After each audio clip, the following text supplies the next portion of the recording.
Hey y'all! Welcome back to Grace with Lace. Today I'm starting a new series. It's going to be called Biblically Blonde.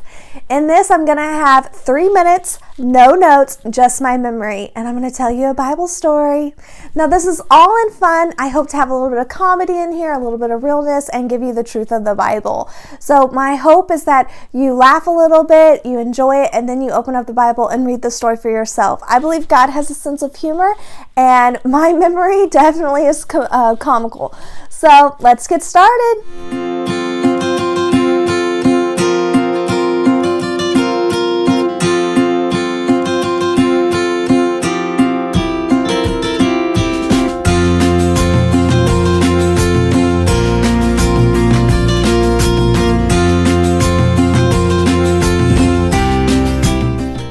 All right, y'all, let's get started. So today on Biblically Blonde, I'm going to be talking about the story of Abraham, Sarah, and Hagar.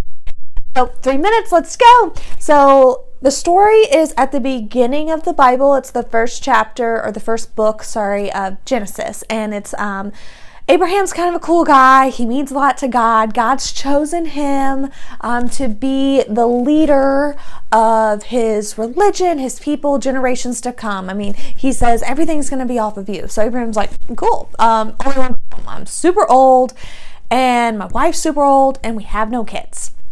So God's like, don't worry, trust in me. Your wife may not be able to have babies, but no worries, I got you.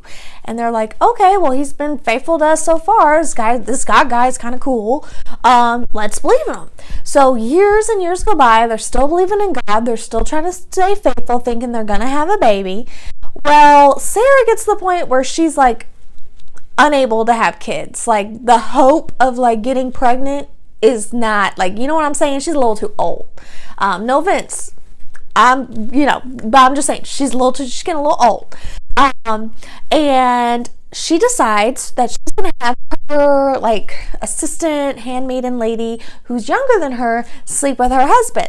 I don't know why Sarah thought that this would be a good idea. It just has bad idea written all over it. But anyway, Abraham's like, sure, I'll totally sleep with your younger, probably hotter assistant. Totally. I would totally do that. We don't see him objecting at all. So Abraham sleeps with Hagar. They end up getting pregnant. Hagar has a son. And surprise, surprise, Sarah's super jealous. And she doesn't like them. She ends up treating them unfairly. God comes to them and says, take heart. I'm still going to be faithful to you. This is still offspring of Abraham, who I've chosen to have a covenant with. But this is where everything's going to happen. Sarah and Abraham are still going to have a son. Well, years more go by, and Sarah's even more older now. Abraham's in his hundreds. I mean, these are some old people. And surprise, surprise, God's true to his word. And she gets pregnant, and they end up having a son, Isaac. And that's where all of the generations of the Bible come from after that.